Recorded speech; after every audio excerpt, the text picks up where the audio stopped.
आता news top 9 कडे वळूयात। सुरुवातीला राजकीय टॉप 9 बातम्या।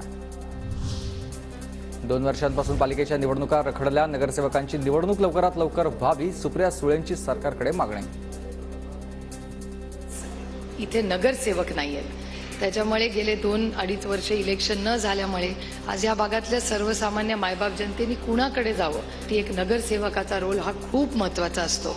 त्याच्यामुळे नगरसेवक यांचं इलेक्शन आपण जर लवकरात लवकर घेतलं तर या संपूर्ण भागातल्या लोकांना खूप आधार मिळेल। महापालिकेच्या निवडणुका सुप्रीम कोर्टामुळे रखडलेल्या आहेत। उपमुख्यमंत्री अजित पवारांचं सुप्रिया सुळेंना उत्तर। पेक्षा जास्त काळ झाला महानगरपालिकेच्या निवडणुका थांबलेल्या आहेत। ह्या सुप्रीम कोर्टामुळे थांबल्यात। पुण्यातील कार्यक्रमात सुप्रिया सुळे आणि अजित पवारांनी एकमेकांशी बोलणं टाळलं। याआधीही बारामतीतील नमो महारोजगार मेळाव्यादरम्यान दोघांनी बोलणं टाळलं होतं। मोदींच्या काळात गेल्या 10 वर्षात देशात मोठी प्रगती हा फक्त ट्रेलर होता, पिक्चर अभी बाकी है। उपमुख्यमंत्री फडणवीसांचं विधान। तर ट्रेलरला 10 वर्ष आणि पिक्चरला 5 वर्ष का? सुप्रिया सुळेंचा मिश्किल सवाल। पुणे दौऱ्यावरती होते, त्यांचं म्हणणं होतं की 10 वर्षात जे दिसलं तो ट्रेलर होता, पुढच्या 5 वर्षात पिक्चर दिसेल। त्याचा अर्थ काय? मला जो काही विकास केलेला आहे पंतप्रधान मोदींनी पिक्चर ट्रेलर मध्येच एवढं त्यांनी काम केलंय, अजून पिक्चर पुढच्या 5 वर्षात। ट्रेलरला 10 वर्ष आणि मेन सिनेमाला 5 वर्ष।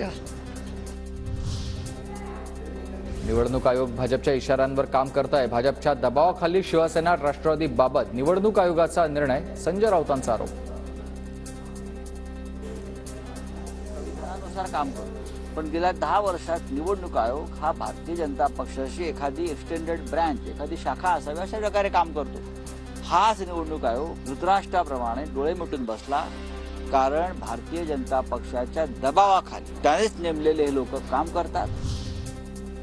शिवाजी आढळराव पाटील अजित पवार गटाच्या दिलीप मोहिते पाटलांची भेटली। त्यांनी भेट घेतलेली आहे। आढळरावांच्या प्रवेशाला मोहितेंचा विरोध होता। दोघांच्या भेटीमुळे दुरावा संपल्याची चर्चा। लोकसभा निवडणुकीसाठी महायुतीच्या पहिल्या उमेदवाराची घोषणा। मुख्यमंत्री शिंदेंकडून दक्षिण मध्य मुंबई मतदारसंघासाठी राहुल शेवाळे यांना उमेदवारी जाहीर।